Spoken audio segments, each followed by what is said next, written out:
बिस्मिल्लाहिर्रहमानिर्रहीम। गुज़िश्ता रोज़ कतर के दारुल हुकूमत दोहा में इसराइल की तरफ से हमास के जो सरकर्दा रहनुमा थे, जो एक डेलीगेशन की शक्ल में वहाँ मौजूद थे, और एक कतर की ख़ास मेहनत की वजह से कतर और इसराइल के ताल्लुकात के माबैन जो बेहतरी लाने की कोशिश की जा रही थी, उसके ऊपर इसराइल की एयरफोर्स ने हमला किया, जिसमें कम अज़ कम 6 लोग शहीद हुए, जिनमें से एक कतरी फ़ौजी भी था। ये एक बड़ी हैरानकुन खबर थी दुनिया के लिए कि एक ऐसा मुल्क जिसने 400 अरब डॉलर का हैवी एयरक्राफ्ट अमेरिकन सदर को गिफ्ट के तौर पे पेश किया, उस मुल्क के अंदर अमेरिका के आशीर्वाद से ये सारा कुछ हुआ। अगरचे सदर ट्रंप ने इसकी सख्ती से तरदीद की है और उन्होंने कहा है कि मैं इससे खुश नहीं हूँ, लेकिन उसके बावजूद पाकिस्तान समेत दुनिया के लोग हैरान हैं, क्योंकि पूरी दुनिया में सबसे बड़ी अमेरिका के बाद जो एयरबेस है अमेरिकन की, वो दोहा में।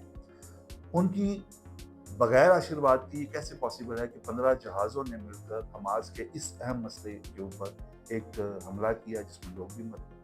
और देखा जा रहा है, शुदीद बल्कि ये है कि कतर के बाद अगला हमला तुर्की पर हो सकता है, क्योंकि वहाँ पे भी कतर और हमास के लोग जो हैं पनाह गुज़ीन हैं।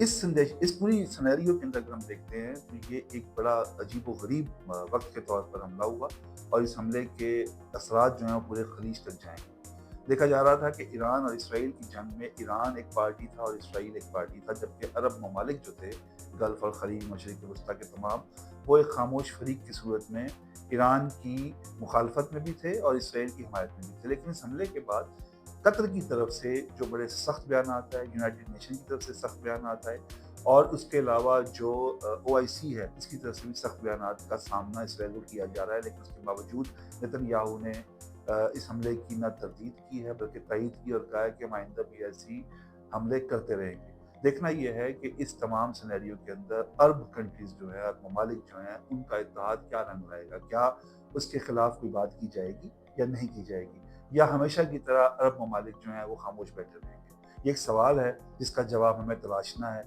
आप भी देखिए, मैं भी देखता हूँ।